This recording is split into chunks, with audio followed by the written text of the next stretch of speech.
Assalamualaikum warahmatullahi wabarakatuh. Bismillahirrahmanirrahim. Assalatu wassalamu ala asyrafil anbiya'i wal mursalin wa ala alihi wa sahbihi ajma'in. Amma ba'du. Dewan juri yang terhormat, perkenalkan, nama saya Fatrisa Hanza El Husna dari kelas 7 IT. Di sini saya akan menyampaikan pidato berbahasa Indonesia yang berjudul Berbahasa Sehat, Cermin Indonesia Sehat. Ada pepatah klasik mengatakan bahasa menunjukkan bangsa, sederhana namun mengena. Dalam konteks pergaulan atau sosial kemasyarakatan bisa dimaknai beberapa hal, antara lain tabiat seseorang dapat dilihat dari cara bertutur kata mereka. Dalam lingkup yang lebih luas lagi, bahasa menunjukkan peradaban sebuah bangsa. Semakin baik dan sempurnanya suatu bahasa, maka semakin tinggi pula tingkat peradabannya. Tak dimungkiri, bahasa merupakan simbol jati diri bangsa. Sebab itu, bahasa Indonesia harus selalu kita jaga, kita lestarikan, dan secara terus-menerus kita bina dan kita kembangkan agar dapat memenuhi fungsinya sebagai sarana komunikasi modern yang mampu membedakan bangsa kita dari bangsa-bangsa lain di dunia. Pertanyaannya sekarang adalah, apa kabar bahasa Indonesia yang baik dan benar? Jawabannya adalah bahasa Indonesia kita sedang tidak baik-baik saja, alias sakit atau tidak sehat. Loh, kok bisa?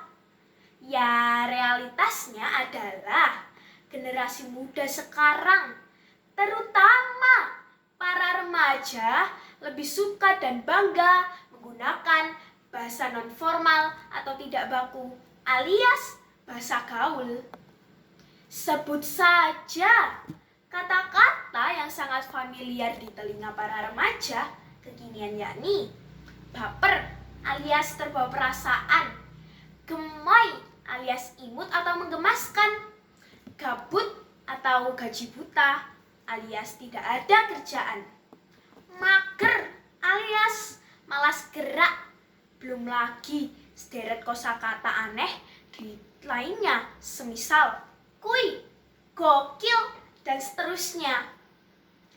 Menjamurnya bahasa gaul disebut juga sebagai bahasa prokem.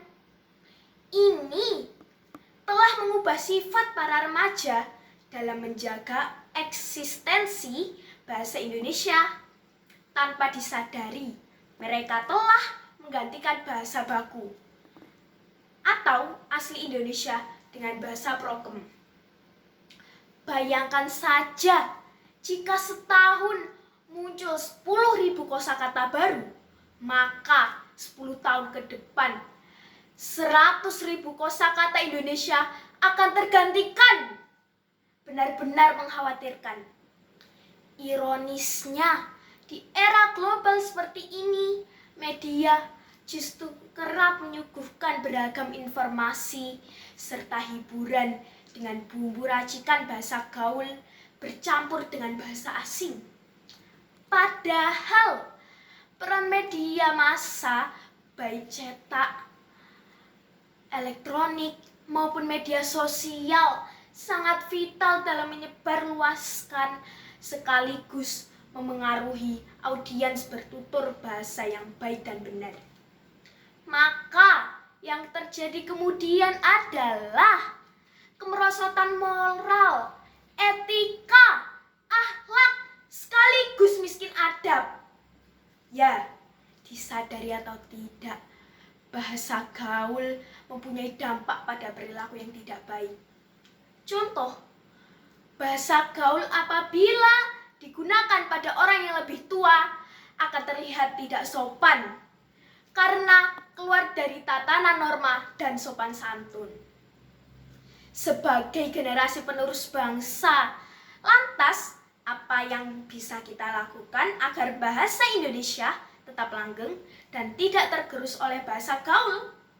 Hendaknya kita melakukan langkah pencegahan serta penanggulangan sebelum bahasa yang kita cintai ini terlanjur punah. Caranya, pertama, menanamkan sikap kecintaan terhadap bahasa Indonesia sebagai bahasa nasional sekaligus bahasa pemersatu bangsa. Kedua, menggunakan bahasa Indonesia sebagai bahasa pengantar di sekolah, tak kecuali saat diskusi maupun presentasi tugas. Tak kalah penting adalah peran pemerintah untuk mengarahkan penggunaan bahasa Indonesia yang baik dan benar di ruang publik seperti radio, televisi, media sosial, serta media massa lainnya. Sebagai penutup, mari kita renungkan makna bidal berikut ini. Yang kurik adalah kundi, yang merah adalah saga. Yang baik adalah budi, yang indah adalah bahasa. Demikian yang bisa saya sampaikan. Kurang dan lebihnya mohon maaf. Badan berkeringat naiklah kuda. Tak lupa bawa palu dan tali rafia. Hei kawan, ingat Sumpah Pemuda. Jaga dan rawat selalu bahasa Indonesia.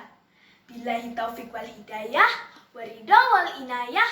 Wassalamualaikum warahmatullahi wabarakatuh.